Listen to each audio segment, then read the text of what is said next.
I am here today with editor of Wildscape Literary, and her name is Ophelia Monet, and she is a writer as well. So we'll cover a couple different areas during our talk. Um, but just to throw it to Ophelia for a brief introduction. What's a little bit about your place as an editor these days? So it's a little bit of a new role for you. So um, say a little bit about that first. Yeah. So first of all, thank you so much, Aaron, for having me. I'm so honored to be here. I am the editor and founder of Wildscape Literary Journal. And this is my first like big role as an editor. I've been writing for a while, but I wanted to, start something fresh and new. So me and partially kind of my husband started Wildscape. He helps a little bit on the side. And yeah, it's been a journey. We started back in August, I believe, late August 2024. So pretty recently. Just released our first issue, which Aaron is a part of. And yeah, it's been quite the journey so far. Nice. Yeah, it's good to acknowledge that. Yeah, I did appear in the first issue as well. So a little bit of a bias, but actually we had not really touched base previous to that. So it was really kind of an organic thing from my perspective Yeah. to see the call either on Instagram or wherever, who knows, where I saw a call for work from Wildscape, and I submitted, and thankfully got accepted. So it was kind of a neat, like I said, kind of an organic thing because then, go to figure, like, oh, you're a writer, and then created a lit mag, an online lit mag, and I'm saying, hey, there's some overlap here Yeah. between us. So it was good to connect in that way. Um, so yeah, maybe we can touch a little bit on your side as a writer. I always like to ask near the beginning, like, are there maybe formative experiences in your life as a writer or creative person? Like, how did your creative path get to, being a writer, poet, um, before even being an editor? Yeah, so it my journey as a writer, I feel like was a major roller coaster, and it was a roller coaster quickly. So I feel like most writers, I started writing when I was really young, when back when we had like what Microsoft Notepad on our desktop computers at home, writing just like short stories and like fairy tales and things like that. And then there was a really long period of time where I didn't really write at all. Um, School got in the way and I college full time, worked full time. I was a college athlete, so I didn't really have time then to write much as well either. And then my last semester of undergrad, my mom passed away really suddenly. And it was years after that, I was going through some of her old boxes and things, just like random stuff.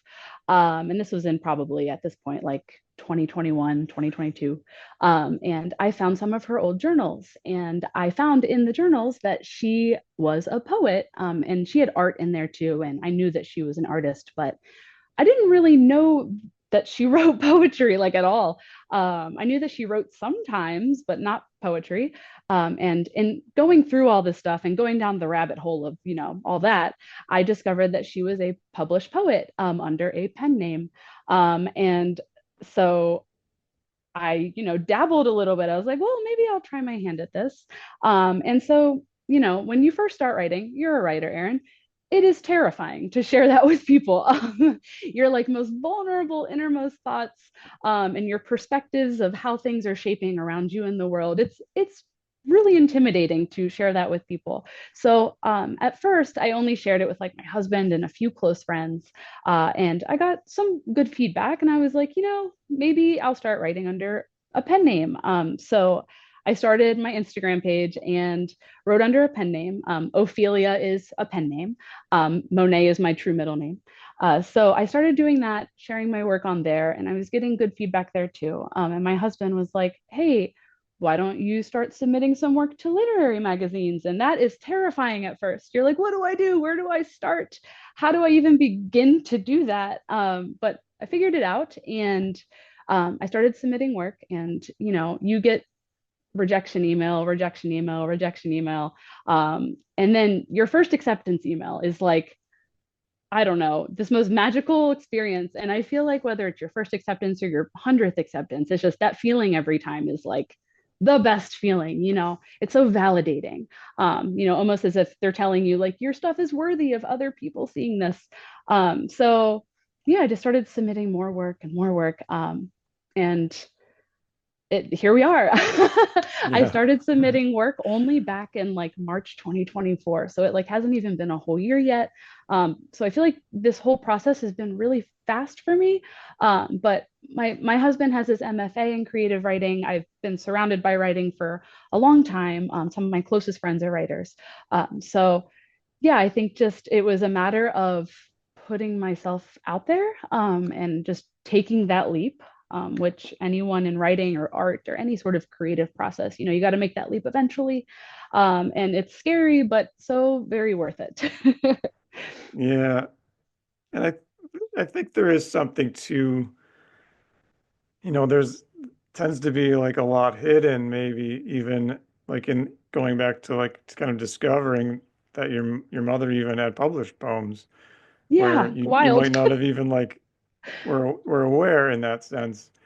And then, yourself, most writers I speak with, there's that phase where maybe it's early in life, maybe it's a little bit later, but there's that like germination phase of like, you're right, but you're not really showing anybody, and maybe you mention it, but it maybe isn't a serious thing until either you have to show somebody or you choose to, or there's something kind of brings it out in the open a little bit.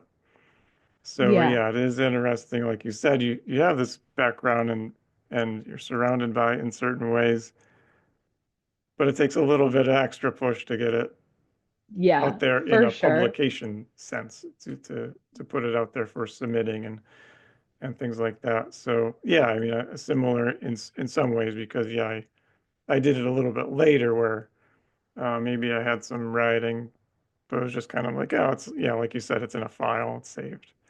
Yeah, or in like the notes on And your then phone or whatever. yeah. And then, on and on it goes from there. Yeah. Um, yeah, so um, maybe a little bit of a left turn, but do you have other interests besides writing? I have so many. I feel like the list is Just to get never a ending. little like personal, background, and then we'll get into Wildscape a bit. Yeah, of course. I'd love to share. I've spoken with you a little bit about this, but I am a full-time high school teacher. I work with kiddos with autism. So that's my full-time job. I am a mother as well, so that I have a almost 3-year-old, which is wild. So that's those two things take up a lot of my time. But I do have so many interests, like so many. I feel like there's not enough time in the day to, really like truly indulge myself in all of them. But one of my biggest interests is weather, which I feel like sounds silly in the realm of things that we're talking about right now. But since I was really young, my dad would take me storm chasing and like all that.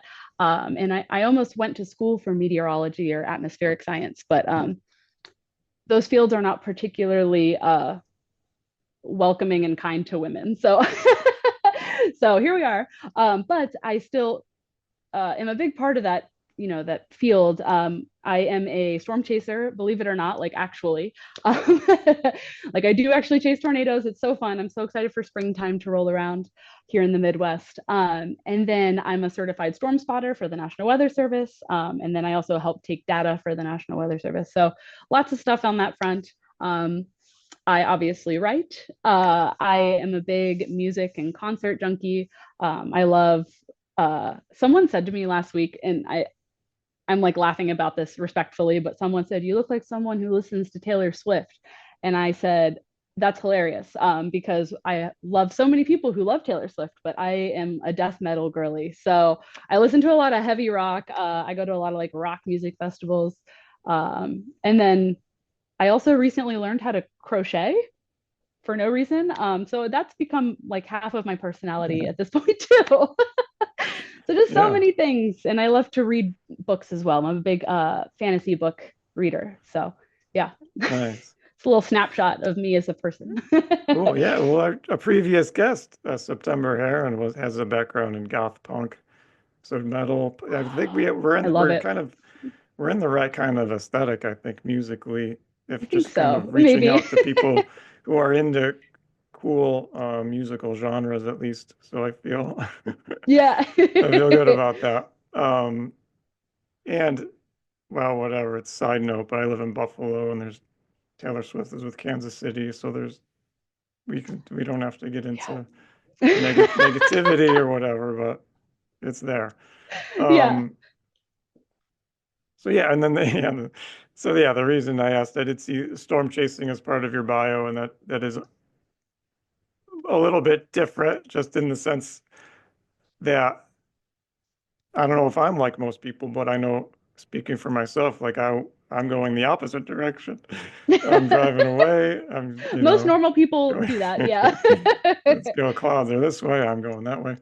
Um, so yeah, that you know that that's an interesting. So do you have like photographs or is it videos and like is it just Yeah. collecting data and stuff like that? So mostly the data side, but Yeah, so I've always like amateur chased, like not always, but a decade or so. It wasn't until this last calendar year that I like really got into it with like analyzing current radar data and all that. So I do have some videos. I do have so many pictures. I haven't chased anything like crazy big yet. Like yeah, I don't know. I feel like I'm throwing names out there, like people know who I'm going to be talking about. But Reed Timmer is like a huge storm chaser. Like I'm not doing what he's doing, but I hope to not maybe not get to that point, but like spend more time doing it and get more acclimated with it. So we're getting there. yeah. Nice. Well, be careful out there. Um, I will. but yeah. So um, yeah, I think we can shift over to the Wildscape side of things. So um, what was the initial impulse to say, I like this writing thing and the submitting thing's pretty cool, but I want to like create, a website to publish people. Was there a sudden thing? Was it something you had in the back of your mind for a while? um, I will say it was probably something I had more in the back of my mind that kind of morphed into this actual idea. So I think what kind of kickstarted it is what I was talking about earlier, that like the feeling of getting an acceptance is just like magic. And when I was getting those at first, I was like, man, it'd be really cool to like give this feeling to people. And then, so in the back of my head, I think right off the bat, I was like, it'd be really cool to do that maybe someday. And another thing that kind of really pushed me towards that direction was I didn't really, whether it's your first rejection or your thousandth rejection, they're gonna sting every time. But I think what kind of like adds to that sting sometimes is like the lack of, uh, I don't know, almost like the responses for rejections can be impersonable. And I know that editors are crazy busy, but I wanted to offer something where it was a bit more personalized, a bit more personable and human. So I started to think, well, if I did this, I would hope that maybe I could like find the time or find the mental space to like offer more personalized responses, even if it's a rejection. And I'm not saying like full on feedback. I'm just like, hey, I actually really liked this specific piece. Keep writing. You're doing great. We'd love to see more for you in the future or from you in the future, things like that. So I wanted to offer something that had that personalization to it, where you felt like you were getting a response from a human being. Um, and the last thing that did it for me was I feel like a lot of people read and write in a way to escape the real world, but also more importantly, to have an outlet for what's going on in the real world. And I wanted to curate something where people could read it and not escape the real world, but have something to make them feel deeply, whether that's, immense joy or rage or grief or anything on the spectrum of emotions. Because I feel that there's always so much happening around us. And lately, sometimes it feels like more bad than good. And it's so easy to become desensitized to everything and to just kind of numb out the emotion. And I'm guilty of that too. So I wanted something that would kind of put that bite back in the feeling, the spectrum of feeling. Something that would, you read a line and you'd be like, oh, wow, I'm actually reading this right now. This hit really hard. I really relate to this. I really feel this. So that was kind of like the final push for me was I found myself reading a lot and I was just like numbing out. And, I wanted something that had purpose and value and emotion behind it. So at first I was like, I'm going to create this thing. And then I brought it up with my husband because, again, he's a writer and he's edited before. And he was like, okay, like, let's make an outline of what that would look like, the submission guidelines, the mission behind it all. And I had Wildscape, the name Wildscape, in the back of my mind for quite some time before that. I just kept like looping back to it because it felt like it encompassed what I wanted, that push of like frenzied emotion, but also grounding. So hence Wildscape. Nice. Yeah. I like yeah, just the idea of, like you said,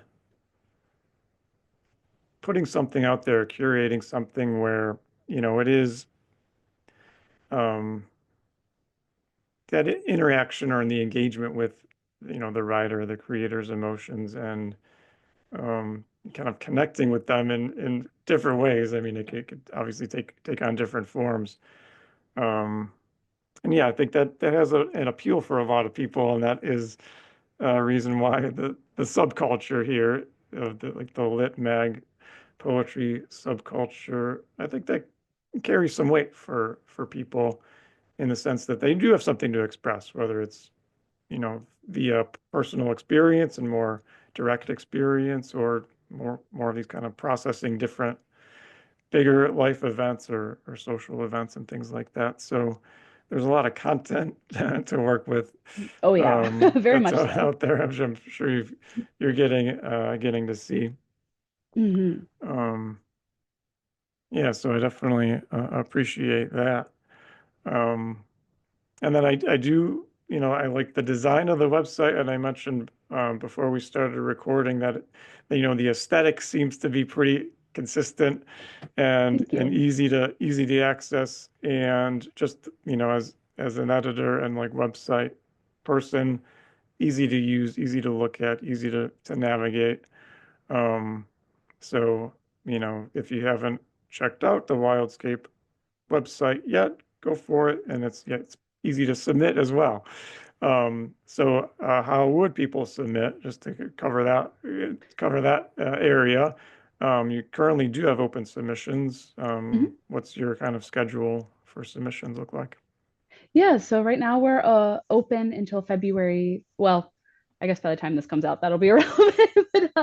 But our plan is to do 4 issues a year. There are really only 8 weeks-ish out of the year that we are not accepting submissions. So chances are when you look, we're probably accepting submissions. So we are open for 10 weeks. Um, from like December 1st to February 15th, publication in mid April, from March 1st to May 15th for publication in July, and then June 1st to August 15th for publication in October. And then again from, I think, was that all of them? May have been all of them. Yeah. No, yes. Yeah. And then September 1st to Right. November 15th for publication in January. So we're open a lot of the year. What was the other part of your question? I apologize. Oh, I think just we can just kind of cover like what do you accept? Is it open to all genres? Just some of the details like that for listeners who want to give it a go. Yeah. Yeah, so we're looking for poetry, flash fiction, flash creative nonfiction, and art. As for art, we accept and look at all mediums. So there are there was a piece for issue one that was a photograph of art that I deeply admired. So there's really no like strict boundaries in the art realm. We are very poetry heavy. We love short pieces, things that'll bite, something with a bite to it, that'll make you feel strongly. Um, and then you can submit through, we have two ways, because I know that the process, again, can be intimidating. It can be anxiety inducing. So we have Duosuma is the main platform that we use. I know that Duosuma can be a little frustrating sometimes for people, but I have a big love for Duosuma and Duotrope, amazing resources, amazing platforms. But since I know some people struggle to use Duosuma, we also allow email submissions at wildscapelit@gmail.com. So you can choose either. We don't like put one in front of the other. We put them in the order that we receive submissions on our little spreadsheet that we have. So yeah, there's no pressure to use Duosuma if you're not vibing with it. Yeah. Cool. Yeah. So yeah, that's definitely helpful. And yeah, citing a little preference a little bit with shorter stuff, and in Mhm. terms of prose, like more flash prose, maybe I'm throwing out Yeah, maybe like a prose is thousand totally words, fine. kind of something like that.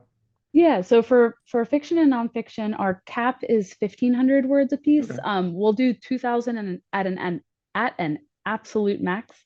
Um, we accept prose, we accept hybrid pieces too. So I know for our first issue, we did have a blackout erasure poem. So those are totally fine. We really don't have any really strict like boundaries Right. as to what is submitted. We want it all. We want the chaotic, we want the grounding, we want it all. Um, and we really are just looking for something that will kind of like hit us in the gut, make us feel something. And I don't mean necessarily like make me so sad that I cry. I mean more having words in the right order that just kind of for a moment rewire the structure of your brain. You're like, oh my gosh, like that. I related to that more than I have in anything in a long time. Something like that. That's the bite we're looking for. Nice. Do you have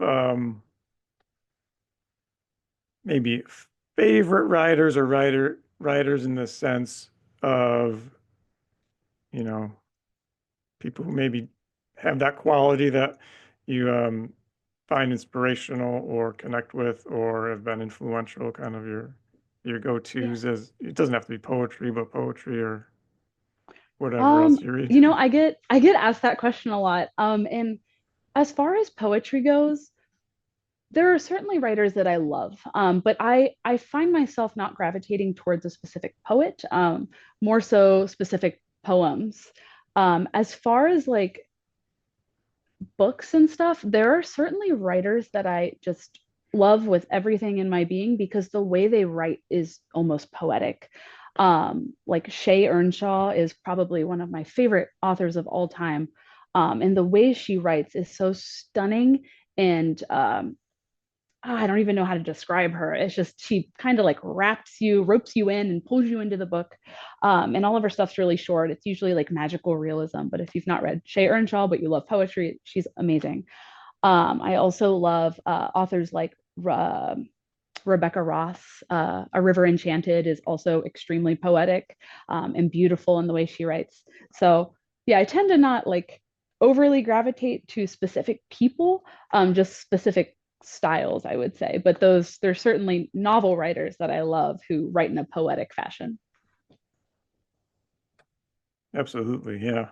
So I know one of the novels like has got me hooked and has been a favorite ever since is Housekeeping by Marilyn Robinson, and that one is for me one of like those poetic novels that I would think I'm about to like make a note it's of just that. perfect. Yeah, it's one that I've recommended more than I can remember.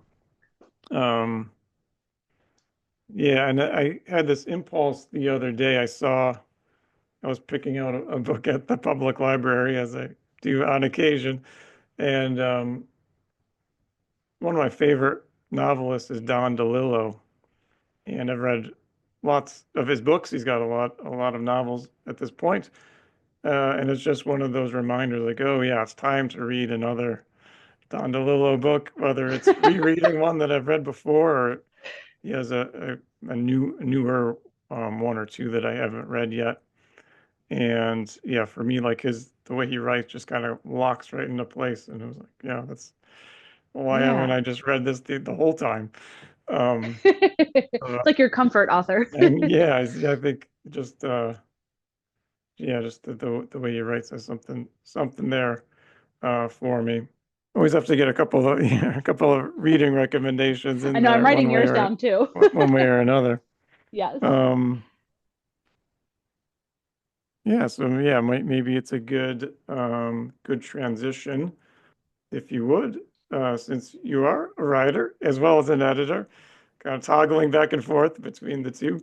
Um, you can read one of your published poems as a way Yeah. to share that, but also like take the opportunity to share a little bit, about the poem or where it was coming from, create creatively, um, anything about the background you want to set up before or after you read the poem. Feel free to tack that on. Yeah, I'm happy to talk about it before. So the one I'm gonna be reading is called Yes, No by well, and by me, obviously. But Maudlin House is who published it back in August, I believe. And this is one of my more, heavy internalized poems. And I feel like sometimes I write more metaphorically than otherwise, but this one is pretty straightforward. When it's about when you're feeling any intense emotion, and how you sometimes can, like I mentioned earlier, become numb, or desensitized to what's going on around you. So this specific piece is mostly nonfiction.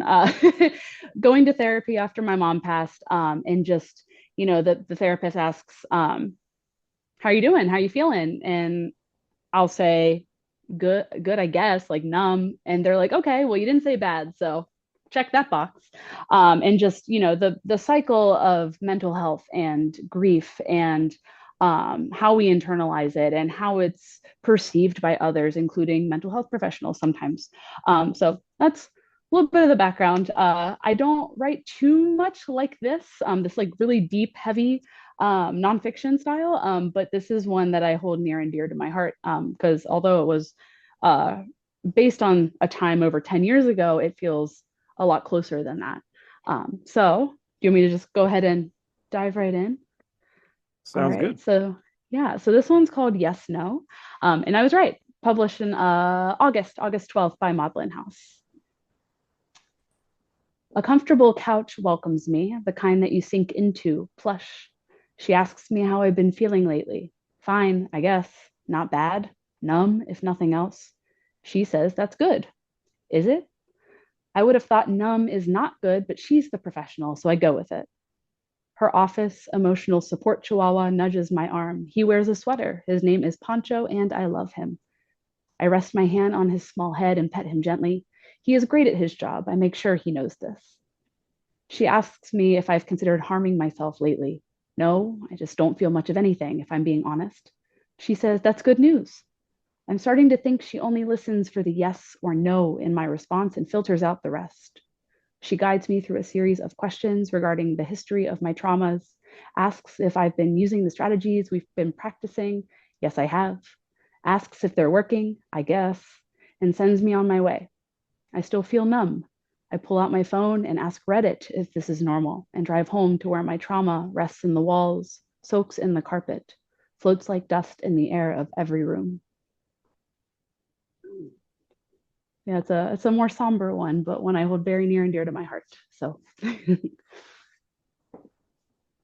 Thank you for sharing that. Yeah. yeah, of course. I like you said, it has that prose sensibility, which I do Yeah. find appealing in poetry, and I often maybe struggle. Part of why I find it appealing is because I struggle with that at times, and it veers a little bit too abstract. I think So that's if why I it's don't write unlike that way that, very often either, is I feel the same. It's hard sometimes. yeah, but it comes across very kind of naturally. So Thank well you. done. I would like to point out that her emotional support chihuahua was in fact named Poncho. That is all factual. He was the best. It's probably a good place to leave it after reading the poem. So thanks once again. We'll plug Wildscape and how to submit when this comes out. We'll be in one of those submission windows. So if you're hearing this, you can submit right now, which is nice. And then that'll be for an upcoming issue. So Ophelia, thanks for joining me, everybody. I'll talk to you again soon. Thank you so much, Aaron.